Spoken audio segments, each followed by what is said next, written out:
Teachers are idealists because they are actually trying to convey something that oftentimes they're passionate about and they believe in the message. They might have experienced it as it being their truth and they really want to make that point come across. It might have served them somehow in some way, or it's become their way on how to understand the world and help them in life, or just have this deep interest and passion and want to continuously talk about it to learn more about it themselves. Because in a sense, there's this saying of the lifelong learner, educators seeing themselves as lifelong learners. I think that's a good point there. And the question about how does learning happen, and what can we do as educators, as facilitators, as people working with engagement, people working in HR.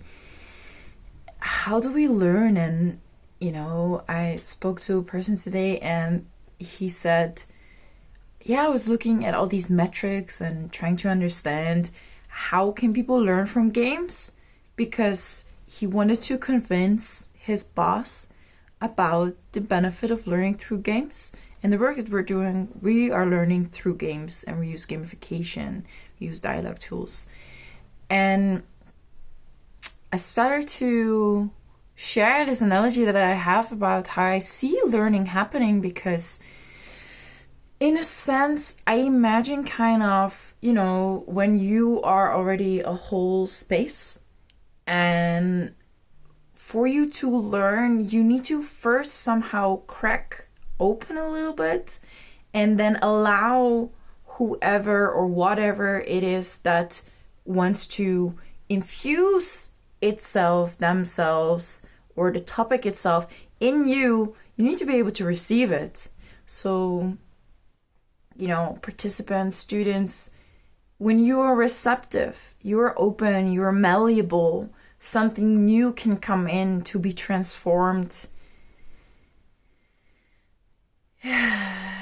For you to embody that understanding, for you to discover it yourself. Don't tell me the truth. Let me experience it. And then aside of that, the truth, it's subjective. Yes, we have science. And also there's subjectivity there, this confirmation bias and I got told recently, didn't check it, however, many of the studies that were done like 30 years ago, when they are trying to recreate them now, they don't get the same results. So a lot of the understanding that we have based, for example, learning or things in organizational cultures on, they don't seem to add up. And that's quite interesting to me because, I don't really resonate with the word teacher, to teach someone, as if it sounds very aggressive and oppressive to me, actually, where there is the one and absolute truth and I'm gonna teach it to you and you should swallow it and that's it. Experimental learning. How can this serve me? How can I apply it? I mean, probably that's why I went to applied sciences and not research sciences, because I think information without applicability just becomes a burden. Great that you know so many things. You're probably a great trivia partner. However, might be so burdensome. Yes. Anyway, I think the openness, the receptivity to be able to learn. And I told this person, people should be malleable. And they said, malleable? All right, okay. And we were talking about how do you create such a space. And I learned this from art of hosting practitioners. And they introduced to me a brave space. And I think especially surrounding the topic of psychological safety in workplaces to come up a lot. And perhaps some people criticizing it, that how could you create psychological safety for everybody?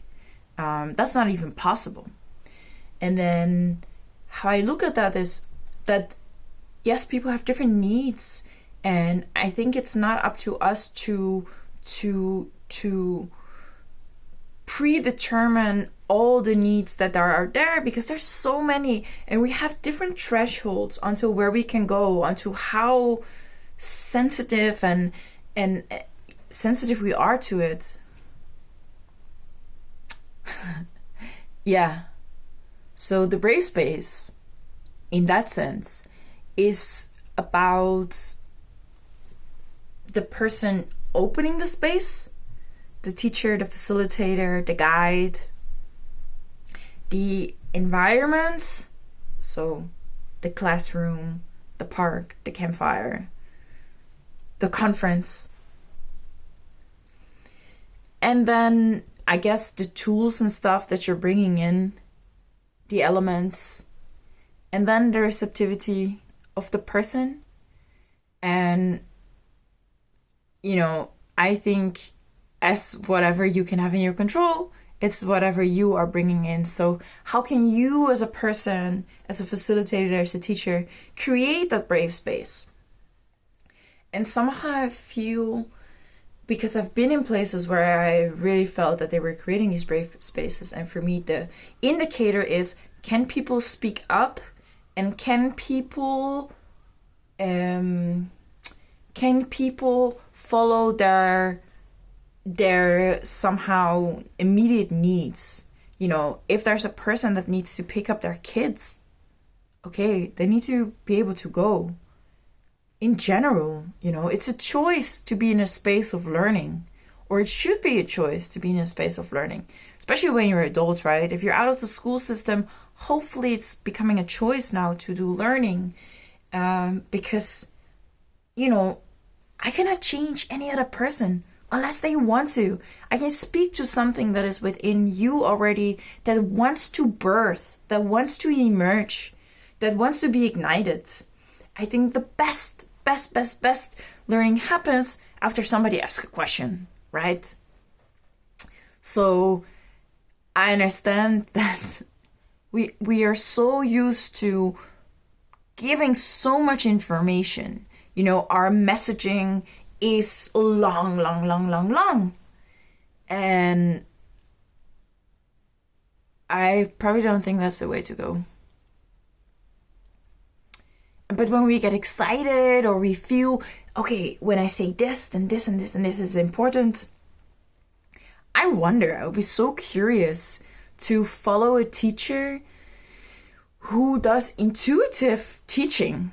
Can you imagine that there would be, based on the questions, they get the ball rolling. So they would set the intention, and maybe we will skip the agenda, and then instead we just go through the emergence. What's alive in you? What's curious? Okay, I had this experience. Yeah. And then you might wonder, or I wonder, is about, so what about these truth topics, like history or something like that? Well, I think when teachers did storytelling, that was amazing. And especially, if it's about the motives. But that's my personal interest, right? So what's the motives? Why did Napoleon do this? Or what was driving them? And anyway, everybody has different interest. I just think knowing for the sake of knowing doesn't really work. Teaching for the sake of teaching doesn't really work. I know we do it in companies because we need people to know things. But yeah. I know some companies, they kind of offer certain educations, and then people can choose modules or something like that. I think that's really great. Yeah. And yeah, I was just thinking about when people show up for something where they're not supposed to show up For example, they were not allowed to be in this course, or their job title didn't look interesting enough, so they had to be canceled for this conference. Or and they still show up. They really want something. They really want to learn. I'd be curious to speak to those people. Those really, really want to learn. There are some bubbling potential that wants to burst and create into fireworks. Yeah, so best learning happens from the ignition of curiosity. I think.